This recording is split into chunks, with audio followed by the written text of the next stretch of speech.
How's it going, guys? Mr. Holton here, and today I'm going to cover 10 of the best mods for Skyrim Anniversary Edition, and I picked these because these haven't broken my game yet, thankfully. Now just a heads up, these mods that I'm going to talk about aren't necessarily huge revamps, but rather they're lore-friendly additions to the game that makes the Skyrim experience a tad more immersive and enjoyable, especially for beginners. If you guys want me to cover bigger mods in the future, then tell me in the comment section below. Oh, and don't forget to subscribe if you've enjoyed the content so far. Alright then, without further ado, let's get into today's mods. Number 1. Climates of Tamriel. Let's be honest, when Skyrim released, the game world for the time was absolutely gorgeous and breathtaking. You're breathtaking! But one thing that was sorely missing was the weather aspect. What Climates of Tamriel does is that it adds different weather and climates to the entire game world. If you're up north around Winterhold, there might be a blizzard running through that makes it hard to see.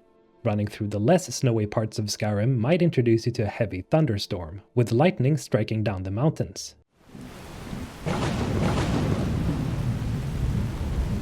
There are even added sound effects, and you can even hear the thunderstorm from inside.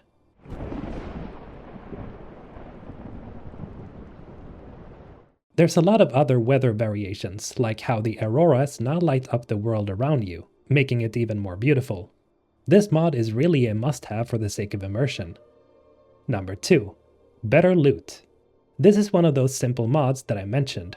Are you one of those people that feels like the loot that you find in chests and urns are very lackluster? You don't even loot most of them, do you? Since you know that what's inside isn't worth the press of a button.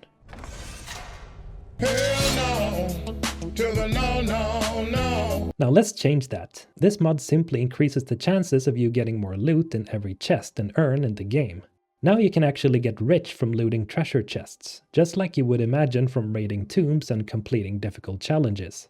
Be prepared to find a lot of gemstones and rings of different kinds, but don't worry, there's an increased chance of finding gear and weapons too, so there's not just gemstones and rings that you find.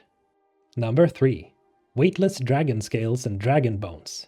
And here we have another simple mod. Hey, do you also feel like Bethesda could have lowered the weight that the dragon materials take up in your bags? Yeah, me too. I simply don't understand why these things have to weigh so much. It's just cumbersome to carry around. Well, this mod fixes that completely by zeroing the dragon scales and dragon bones. Now you can slay as many dragons as you want and carry the leftovers of your dead nemesis without a care in the world. Thank God for this mod. Number 4. Rich Merchants of Skyrim. Now this mod is just the best for treasure hunters, and it's best to combine this with a better loot mod. Why? Well, the merchants in Skyrim in the vanilla version tend to have a very tiny wallet. If you have a lot of goods on you that you want to sell, it doesn't take long before the vendor is out of money to pay you for the items. So if you're out of space and you need to get rid of stuff so you can continue your adventure, you usually have to make your way to another vendor that you can sell a few pieces to, and again only to have to find another vendor and do the same thing. This takes a lot of time and it is very disruptive of the flow of the game.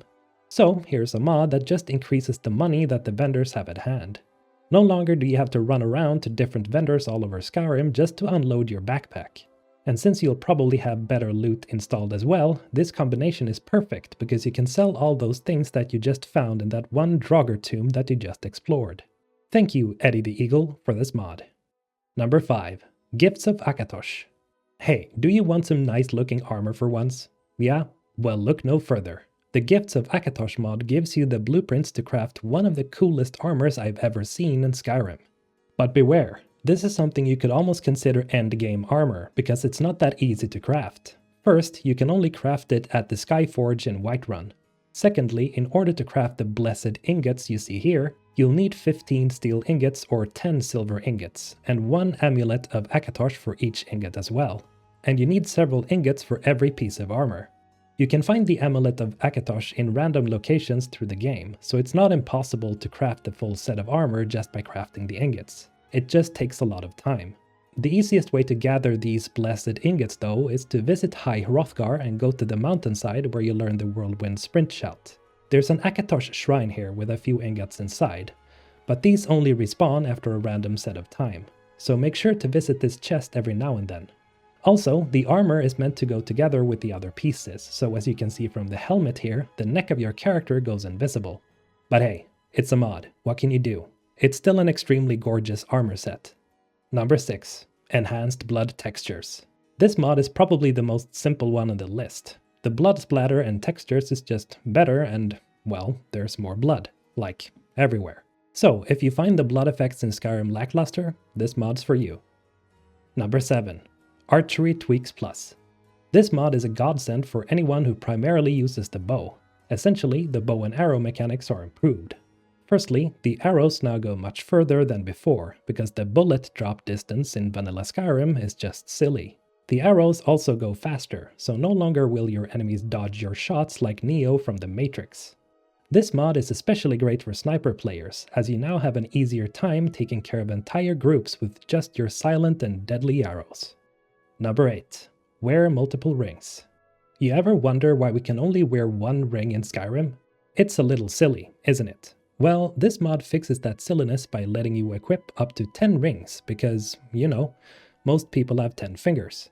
And again, beware, this mod essentially turns you into Sauron, especially if you level up your enchantment skill. Since you can now use 10 rings, you also have the possibility of enchanting each one, which can result in you becoming a little overpowered. Anyway, I love this mod, and I can't live without it. Number 9. Immersive Citizens. If you ever felt that the friendly NPCs in Skyrim were somewhat dull, this mod switches that up. Immersive Citizens does what the name implies. It makes the friendly NPCs and citizens feel more alive. This can be everything from talking about the weather, walking around and changing their patrol routes, to running away from danger and taking shelter inside buildings more quickly.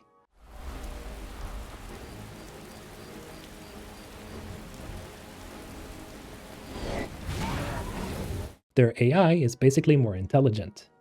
Just an all-around great mod for the sake of immersion. And number 10. Dragon Hearts. Now this is one of my personal favorites, and it's not even that major. At least it doesn't seem so at first.